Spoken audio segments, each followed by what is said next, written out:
这盆百合是我在秋季栽种的，当时给大家做视频了，是百合眼线，开花老漂亮了。然后呢，一根花杆上开出3到4枝花来，啊，多的还能开5枝花，啊，就种了几个球就开爆了，非常美。啊，但是呢，好多人说，哎，百合开完花了，我就直接扔了，因为它的球不变大，明年就不开花了，是这样吗？不是啊，百合今年种了，它的球是长大的，而且呢，它边上还会长小球。明年还这样能开花，孵化性能好。你本身买12厘米的，养1年有可能长到18厘米，就是这个道理。但是好的花有掌握不好养护的方法，就是容易导致球越来越小，到最后呢，只能重新买。为啥呢？我们可以这么理解，你看它开完花以后呢，它上面会带着一个花瓣，中间有一个芯儿，这个芯儿呢是它的种子，它结种的位置。开完花，及时的用手咔嚓一下，咔嚓一下。然后把这些掰掉，上边杆子一直留着，上边的杆子几乎是没有新鲜伤口的啊，因为它顶部已经封死了。然后呢，一直这样保留着。我们可以理解成啥呢？因为百合它底下的球种上以后呢，它长出一根杆子来，一根杆子在它的球上面大约5到10厘米的位置会长根，它依靠杆子上的这个根去吸收养分，让它叶片去快速生长，让它底部球逐渐的变大，叶片生长的同时就会开花。开完花以后呢，它根系还会吸收土壤中的养分，杆子只是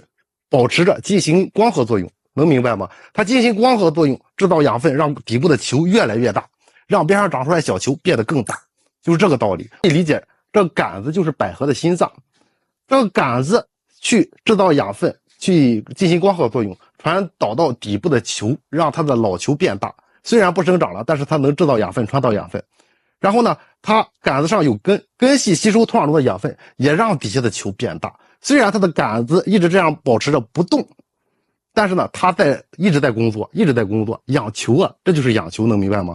然后呢，它边上长的小球也会通过杆子吸收的养分去供应，啊，所以说它是杆子上长根，球在底部几乎是不长根的，但是球会变大，这个大球有可能变成一个很大的，然后呢，或者是第2年的时候变成2个球。一个球上长出2根花杆来，就这个道理。所以这个种状态下，我们不要去不浇水不管了。它叶片油绿的状态下，我们保证着土干下去1半左右啊，一般建议大家干下去3、5公分吧，然后直接浇水。肥料也要定期使用啊。肥料用啥呢？用磷酸二氢钾呀，因为它的叶片已经长出来了，一直保持这种状态，我们不需要使用氮肥了。氮肥用了以后它也不长叶子了，所以说用磷酸二氢钾。磷酸二氢钾是一种高磷高钾肥，磷元素能够保证植物去开花，钾元素能够让植物的根系更加强壮，球根植物会快速的球变大，所以直接使用磷酸二氢钾，不含有氮的就行了，定期1个月左右1次吧。因为这样去使用上以后，土壤中养分根系吸收了，会让它的球变大，一直持续到啥呢？持续到它叶片逐渐的发黄了，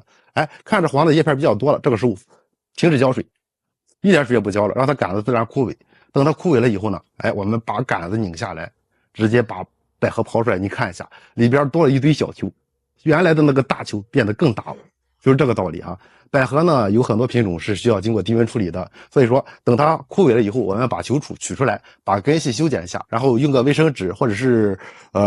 报纸包起来，放到冰箱的恒温冷藏室里边去待上1个半月到2个月的时间，拿出来再栽种上，接着长杆子，接着又能够再次开花了，非常好养的一款植物啊，也是能够复花的，这就是方法，用对肥料，多见光，保证水分充足，它就能够快速的养球，球养大了，百合才能够年年复花，而且越开越多，花越开越大。学会了吗？学会了，别忘了给小七点个赞，点关注带走。